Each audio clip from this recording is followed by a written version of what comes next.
Assalamualaikum warahmatullahi wabarakatuh. Sebelumnya, perkenalkan nama saya Mita Sugiyarti, NPM 20700651610. Saya mahasiswi Universitas Nasional Program Studi Sistem Informasi. Dalam video kali ini, saya akan membahas mengenai materi 1 sampai dengan 7, mata kuliah keamanan cyber. Saya dari kelas R02 yang diampu oleh Bapak dosen Denny Hidayatullah, SE MMSI. Baik, langsung saja kita simak videonya. Yang pertama, di sini ditampilkan biodata singkat saya. Selanjutnya, langsung masuk ke materi, yaitu pada bab 1, konsep dasar keamanan. Yang pertama, segitiga CIA atau CIA Treat. CIA merupakan singkatan dari Confidentiality, Integrity, dan Availability. CIA atau sering juga disebut dengan CIA Treat merupakan salah satu aturan dasar dalam menentukan keamanan jaringan atau informasi. Aturan lainnya dikenal dengan Cracking Hexer, Confidentiality, Patient or Control, Integrity, Authenticity, Availability, dan Utility. Confidentiality atau rahasia berarti menjaga kerahasiaan informasi dengan melakukan pembatasan hak akses seseorang yang paling umum dengan menggunakan enkripsi. Contoh data-data yang harus dijaga kerahasiaannya seperti data yang sifatnya pribadi, nama, tanggal lahir, penyakit yang diderita, nomor kartu kredit, dan nama ibu kandung, dan sebagainya. Selanjutnya yang kedua ada integrity atau keaslian, berarti menjamin bahwa data atau informasi yang dimiliki terjaga keasliannya, tidak berubah tanpa pemilik informasi integrity merujuk pada tingkat kepercayaan terhadap suatu informasi. Selanjutnya yang ketiga ada availability atau ketersediaan. Berhubungan dengan ketersediaan informasi ketika dibutuhkan, artinya informasi harus selalu tersedia saat dibutuhkan oleh user dan dapat dengan cepat diakses. Selanjutnya di sini ada ancaman keamanan. Ancaman-ancaman yang sering dihadapi oleh masalah keamanan dapat dikategorikan sebagai berikut. 1. Manusia. Ancaman dari manusia dapat berupa hacking, cracking, atau siapa saja yang berusaha telah mengakses sistem tanpa izin dari pihak yang berwenang. Tujuannya bisa untuk melakukan pencurian data atau informasi atau perusakan. Yang kedua yaitu kesalahan perangkat keras. Ancaman ini dapat berupa tidak stabilnya suplai listrik dalam jangkauan waktu yang panjang, sehingga mengakibatkan kerusakan pada perangkat. Selanjutnya yang ketiga, kegagalan perangkat lunak. Ancaman ini dapat berupa adanya kesalahan pada sistem operasi, adanya kesalahan saat mengupload program, mengupdate program. Selanjutnya, yang ketiga ada uji coba program yang tidak memadai sehingga menyisakan error pada perangkat lunak. Yang keempat yaitu alam, merupakan ancaman yang tidak bisa dicegah seperti banjir, gempa bumi, kebakaran, dan sebagainya. Selanjutnya di sini ada model serangan keamanan.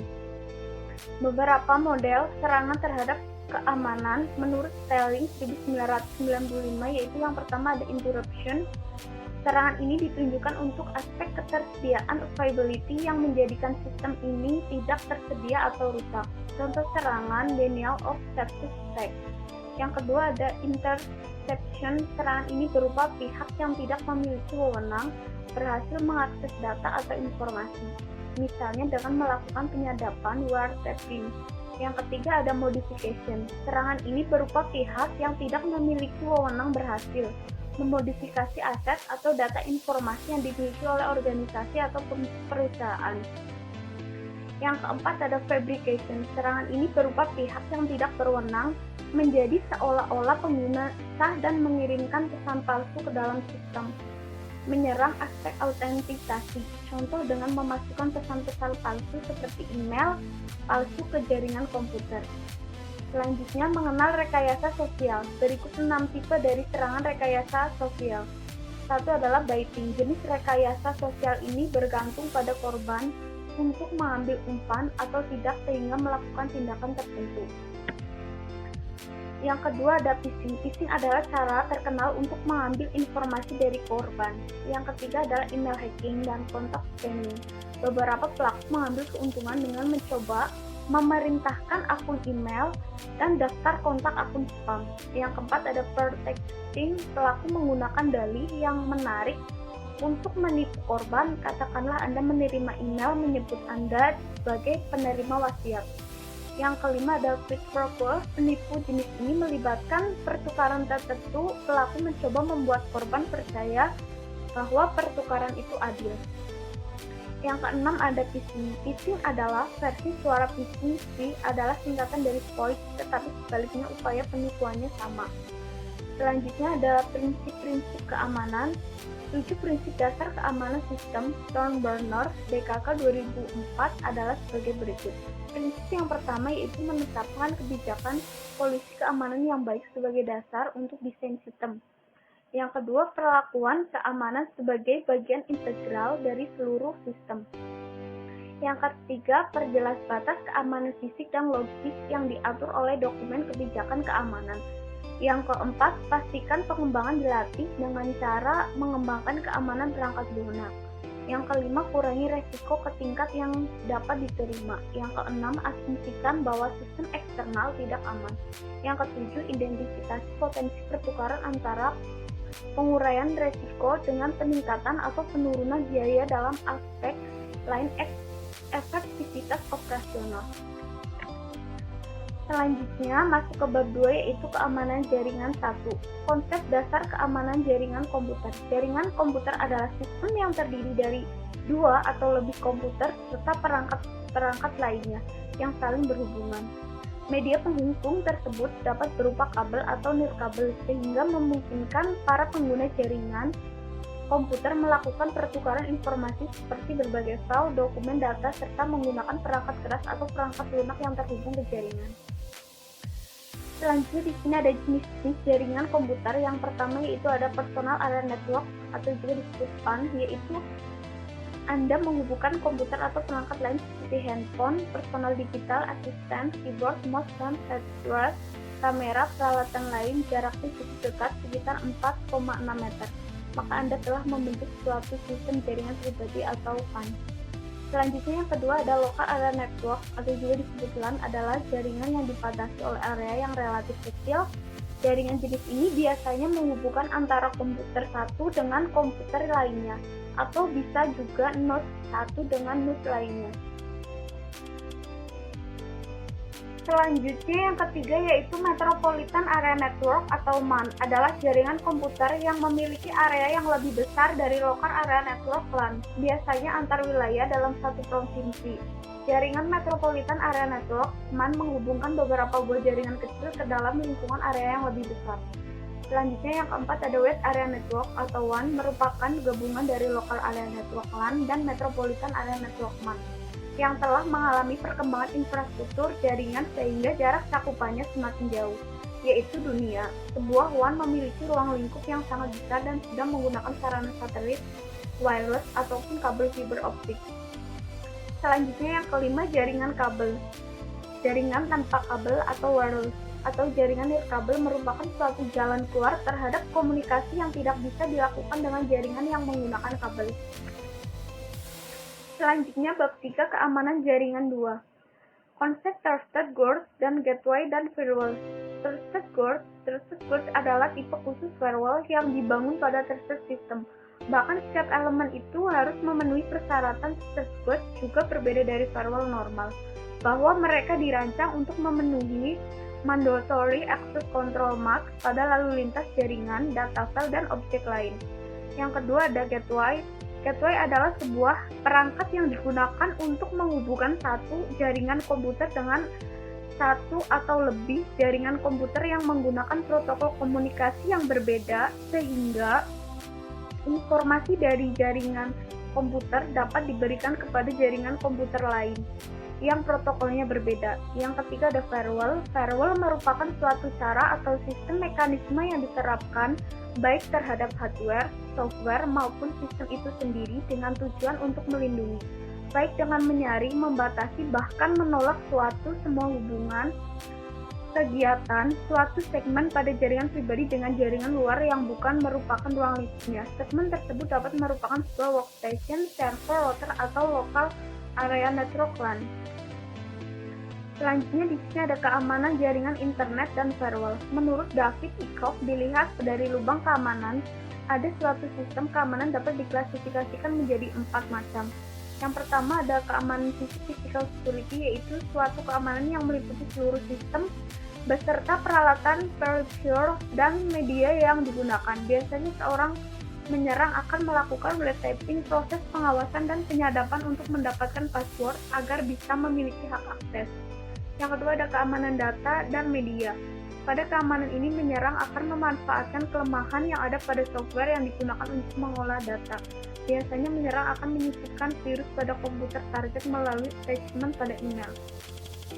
Yang keempat ada keamanan dari pihak luar, yaitu memanfaatkan faktor kelemahan dan kecerobohan dari orang yang berpengaruh memiliki hak akses. Merupakan salah satu tindakan yang diambil oleh seorang hacker maupun cracker untuk dapat masuk pada sistem yang menjadi targetnya. Hal ini bisa disebut social engineering. Selanjutnya yang keempat ada keamanan dalam operasi, merupakan salah satu prosedur untuk mengatur segala sesuatu yang berhubungan dengan sistem keamanan pasca serangan. Selanjutnya mengidentifikasi kebutuhan firewall. Untuk membangun sebuah jaringan memiliki keamanan firewall, maka dibutuhkan hardware yang digunakan sebagai server. Server tersebut diinstalasi paket program firewall seperti WinGate, Microsoft ISI, Firestar, dan ShoreWall. Yang pertama ada High Level Risk Assessment, yaitu pengujian terhadap keamanan jaringan juga harus memenuhi berbagai macam kriteria, termasuk sampai ke dalam High Level Risk atau tingkat ancaman paling tinggi. Selanjutnya, yaitu ada menentukan perangkat keras yang diperlukan. Sebuah server adalah komputer memiliki kapasitas lebih dari workstation. Selanjutnya yang ketiga ada inspection paket, yaitu stateful packet inspection, merupakan proses inspeksi paket yang tidak dilakukan dengan menggunakan struktur paket data yang terkandung dalam paket, tapi juga pada keadaan apa host yang saling berkomunikasi tersebut berada. Selanjutnya yang D, melakukan autentikasi terhadap akses. Firewall dilengkapi dengan fungsi autentikasi dengan menggunakan beberapa mekanisme autentikasi sebagai berikut. Yang pertama, firewall dapat meminta input dari pengguna mengenai nama pengguna, username, serta kata kunci password. Yang kedua, ada metode kedua adalah dengan menggunakan sertifikat digital dan kunci publik. Yang ketiga yaitu metode selanjutnya adalah dengan menggunakan pre-shared key atau PSK atau kunci yang telah diberitahukan kepada pengguna. Selanjutnya ada cara kerja firewall. Yang pertama yaitu penutup traffic yang datang, incoming network traffic berdasarkan sumber atau tujuan dari traffic tersebut. Memblok incoming network traffic yang tidak diinginkan adalah fitur yang paling umum yang disediakan oleh firewall. Yang kedua, menutup traffic yang keluar, outgoing network traffic berdasarkan sumber atau tujuan dari traffic tersebut. Firewall juga bisa menyaring traffic yang berasal dari jaringan internal ke internet. Misalnya ketika kita ingin mencegah user dari mengakses situs-situs porno. Yang ketiga yaitu menutup traffic. Berdasarkan kontennya, firewall yang lebih canggih dapat memonitor traffic dari konten-konten yang tidak diinginkan. Misalnya firewall yang di dalamnya terintegrasi antivirus, ia dapat mencegah file yang terinfeksi oleh virus masuk ke komputer atau jaringan komputer internal yang kita miliki. Yang terakhir, melaporkan traffic di jaringan dan kegiatan firewall. Ketika memonitor traffic jaringan dari ke internet, yang juga penting adalah mengetahui apa yang dikerjakan oleh firewall, siapa yang mencoba membobol jaringan internal, dan siapa yang mencoba mengakses informasi yang tidak layak dari internet. Selanjutnya masuk ke bab 4, yaitu keamanan sistem operasi Windows. Keamanan pada sistem operasi. Keamanan pada sistem operasi merupakan kebutuhan yang sangat utama dan sangat penting. Bayangkan jika sebuah sistem operasi tidak dilengkapi dengan keamanan yang mumpuni, maka sistem operasi yang ada pada komputer tersebut akan selalu mendapatkan serangan dari virus, spam, worm, dan lain-lain. Cara penanganan virus dengan memahami kinerja sistem pada sistem operasi yang digunakan. Setidaknya kita dapat menyelamatkan data-data penting sebelum hilang atau rusak karena adanya virus worm tersebut. Selanjutnya di sini ada perancangan sistem operasi yang aman. Mencegah hilangnya dan mencegah masuknya merupakan aspek dasar yang harus dipertimbangkan merancang sistem dan beberapa lapisan keamanan pada sistem operasi, yaitu yang pertama lapisan fisik. Pada lapisan ini, keamanan yang dilakukan merupakan keamanan secara langsung terhadap perangkat. Yang kedua, keamanan lokal. Pada lapisan ini berkaitan dengan user dan hak-haknya, seperti memberi user fasilitas minimal yang diperlukan, hati-hati terhadap saat atau dari mana user login atau tempat seharusnya user login. Pastikan dan hapus rekening mereka ketika mereka tidak lagi membutuhkan akses. Selanjutnya ada keamanan root. Ketika melakukan perintah yang kompleks, cobalah dalam cara yang tidak merusak dulu, terutama perintah yang menggunakan globbing.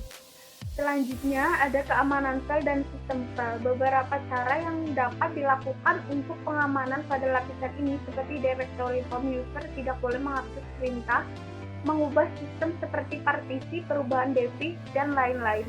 Lakukan setting limit sistem file, atur akses dan permission file, read extract bagi user maupun grup, selalu dicek program-program yang tidak dikenal.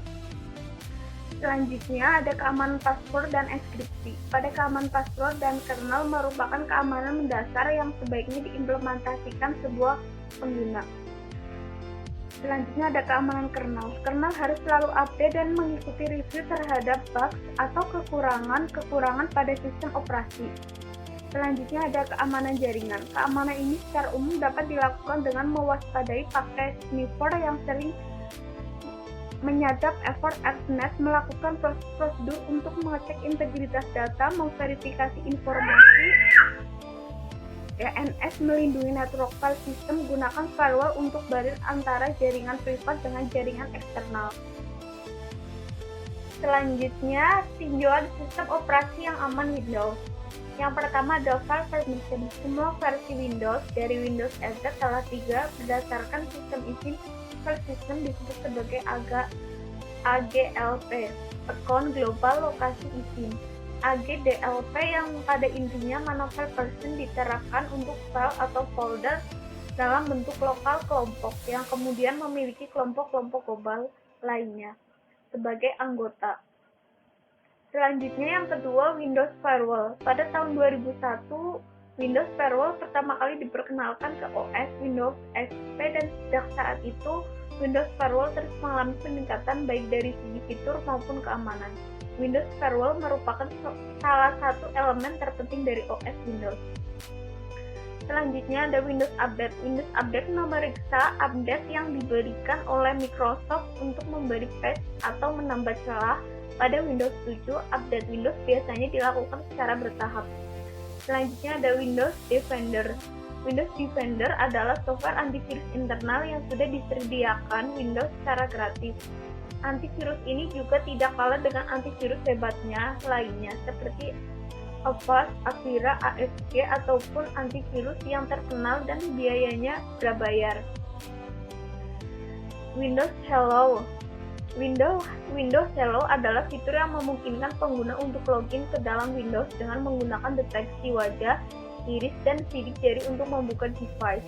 Selanjutnya ada BitBlocker atau BitLocker. Drive encryption adalah sebuah fitur enkripsi satu cakra penuh terdapat di dalam sistem operasi Microsoft, Windows Vista, Windows 7, dan Windows Server 2008 yang didesain untuk melindungi data dengan melakukan enkripsi terhadap keseluruhan partisi.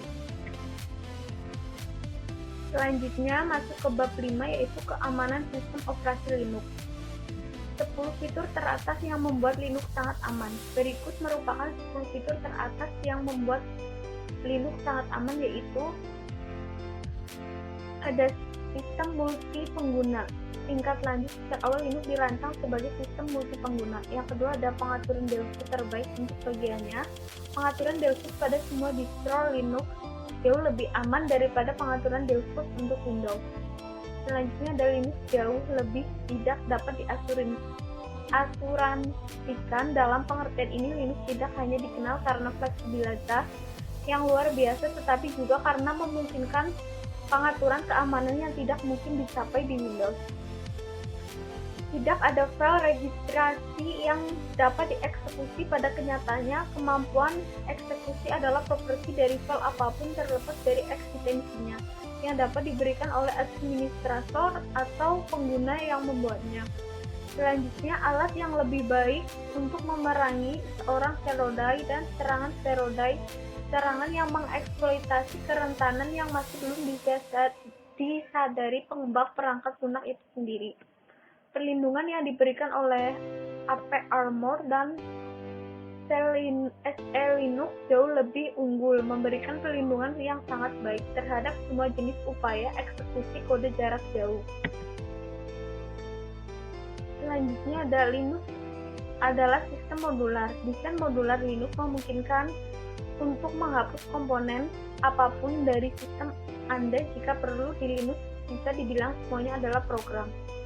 Selanjutnya ada Linux adalah perangkat gratis, yang ini dijelaskan merupakan salah satu alasan terpenting mengapa Linux adalah OS yang jauh lebih aman daripada Windows, karena pertama, pengguna dapat mengetahui cepat apa program yang membutuhkan OS tersebut, dan dalam hal mendeteksi kerentanan atau ketidakteraturan, mereka yang memperbaikinya secara instan tanpa menunggu tambalan pembaruan atau paket layanan. Selanjutnya, repository, backrack, serial, dan lain-lain. Semua pengguna Linux tahu bahwa ketika menginstal ini kita secara otomatis lupa untuk mencari serial dan track, yang baliknya memaksa kita untuk menavigasi melalui situs yang tidak aman atau sengaja dirancang untuk membuat pengguna jatuh dan bermain-main dengan kebutuhan mereka. Selanjutnya, 123 memperbarui dari pembelajaran internet hingga program kecil paling jauh mengelola hak pengguna dan pengelolaan Windows dan lain-lain melalui kernel dan driver diperlukan untuk pengoperasian sistem. Semuanya diperbarui jauh lebih cepat dan mudah daripada Windows. Yang terakhir ada keanekaragaman. Sebagai perbandingan di Linux, ada jumlah distribusi yang tak terbatas dengan konfigurasi yang berbeda. Jalur sistem memanajemen beberapa mengguna dep yang lain, RPM, dan lain-lain. Program manajemen untuk semua aktivitas sistem dan lain-lain. Selanjutnya ada tinjauan sistem operasi yang aman Linux.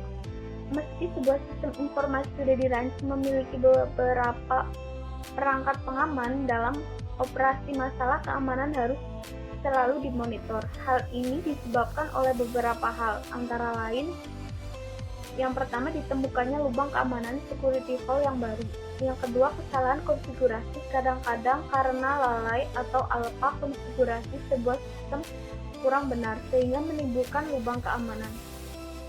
Yang ketiga yaitu penambahan perangkat baru hardware atau software yang menyebabkan menurunnya tingkat keamanan atau berubahnya metode untuk mengoperasi sistem Linux Anda. Dari sekian banyak jenis sistem operasi Linux merupakan OS yang aman terhadap virus. Linux juga memiliki kemampuan melakukan perbaikan bug yang cacat dengan sangat cepat. Selanjutnya dilanjutkan bab 6 yaitu keamanan internet. Keamanan internet adalah semua masalah yang mencakup keamanan untuk transaksi yang dilakukan melalui internet. Umumnya keamanan internet meliputi keamanan browser, keamanan data yang dimasukkan melalui from web, autentikasi keseluruhan, dan perlindungan data yang dikirim melalui internet protokol. Keamanan internet umumnya menjadi prioritas utama bagi perusahaan dan pemerintah. Keamanan internet tidak mencukupi dapat mengancam peruntuhan bisnis, e-commerce, atau operasi lainnya, di mana data akan dialihkan melalui web. Selanjutnya ada macam-macam produk keamanan internet. Yang pertama ada antivirus software dan program keamanan internet dapat melindungi perangkat di program dari serangan dengan mendeteksi menghilangkan virus. Yang kedua, password manager adalah aplikasi perangkat lunak yang membantu user menyimpan dan mengatur password. Yang ketiga ada Swift Security. Pertama kali ditawarkan untuk dijual pada tahun 2003, mengandung Swift firewall, antivirus, anti-spyware, dan banyak lagi. Selanjutnya ada Remedies TCP atau IP protokol yang dapat menjamin dengan metode kriptografi dan protokol keamanan. Protokol ini menyangkut Core Socket Layer SSL digantikan dengan oleh Transport Layer Security TLS untuk lalu lintas web, Petticoat Privacy PGP untuk email, dan IPsec untuk lapisan keamanan jaringan. IPsec dirancang untuk melindungi TCP komunikasi atau IP dengan cara yang aman. Ini adalah satu set eksistensi keamanan yang dikembangkan oleh Task Force Internet IITF ini memberikan keamanan dan autentikasi pada layar IP dengan mengubah data dan menggunakan enkripsi. Selanjutnya di sini ada jenis-jenis firewall. Paket filter adalah generasi pertama firewall yang berproses lalu lintas dengan jaringan pada paket per paket. Yang kedua ada stateful packet inspection. Dalam firewall stateful yang circuit level gateway adalah server proxy yang beroperasi pada tingkat jaringan dari open system, interkoneksi, OSI, model, dan status mendefinisikan apa yang lalu lintas akan diizinkan. Selanjutnya ada application level gateway adalah firewall generasi ketiga di mana server proxy beroperasi di bagian paling atas dari model OSI switch IP. Application level gateway yang terkenal untuk menganalisis seluruh pesan daripada paket individual dari data saat data sedang dikirim atau diterima. Selanjutnya beberapa fitur keamanan browser. Komputer akan rentan terhadap beberapa ancaman online kapanpun user menjelajahi web seperti virus malware dan spyware. Kabar baiknya adalah browser web sudah menyediakan banyak fitur keamanan built-in untuk melindungi komputer. Beberapa hal yang perlu dilakukan agar tetap aman saat berselancar di internet adalah memeriksa alamat situs web, memeriksa simbol keamanan, dan memperbarui browser web secara berkala. Selanjutnya, menghindari spam dan phishing. Internet merupakan media komunikasi yang esensial, mulai dari email, pesan instan, hingga sosial media. Agar kita terlindung dari penipuan email, virus, dan malware lainnya, serta pencurian identitas pribadi, maka kita harus mengetahui bagaimana mengidentifikasi dan menghindari konten berbahaya di inbox, spam, menonaktifkan fitur tampilan gambar otomatis. Phishing adalah pesan penipuan yang bertujuan agar Anda memberikan informasi-informasi penting atau rahasia. Biasanya phishing mengatasnamakan dari pihak bank atau instansi resmi yang menyuruh Anda untuk memasukkan ulang password, verifikasi tanggal lahir, atau nomor kartu kredit. Pesan phishing tampak meyakinkan pada pandangan pertama karena sangat mudah bagi pelaku untuk membuat detail informasi yang meyakinkan. Selanjutnya, bab 7 yaitu keamanan database. Konsep dasar keamanan database merupakan salah satu perangkat yang sangat vital bagi sebuah organisasi karena database mengandung informasi yang sangat sensitif yang harus dilindungi dari kerentanan dan eksploitasi keamanan. Keamanan database merupakan suatu cara untuk melindungi database dari ancaman baik dalam bentuk yang disengaja. Selanjutnya, kategori keamanan database diambil dari Panduan Penanganan Insiden Keamanan Database oleh Badan Pengkajian dan Penerapan Teknologi Kementerian Komunikasi dan Informatika Republik Indonesia tahun 2004. Berikut garis besar kategori keamanan database, yaitu keamanan server, trusted IP access, database connection, cyber access control. Selanjutnya, tahap keamanan pada database. Terdapat 5 langkah utama untuk memastikan keamanan database. Menurut Application Security (ENC), yaitu dikisahkan dari database sensitif, eliminasi kerentanan, effort/privilege, pantau penyimpangan atau anomali, tanggapi perilaku yang mencurigakan. Selanjutnya, best practice pada keamanan database. Langkah pertama untuk memastikan keamanan database adalah dengan mengembangkan rencana database, mempertimbangkan pengguna organisasi, standar keamanan yang harus dipatuhi oleh organisasi. Sebagai sebagian dari pengembangan rencana ini, organisasi harus dilakukan inventarisasi semua database dalam lingkungan jaringan organisasi. Langkah penting lain yaitu memastikan penggunaan password yang baik, strong password, yang digunakan untuk mengenkripsi data. Seringkali password bawaan default password tidak diubah oleh pengguna, sehingga bisa menjadi salah satu penyebab anomali terjadi. Untuk tahapan lebih lanjut dalam melindungi data informasi, maka semua data harus disimpan dalam database dalam keadaan yang sudah terenkripsi dengan catatan akses ke kunci enkripsi terkontrol dan dipantau dengan ketat.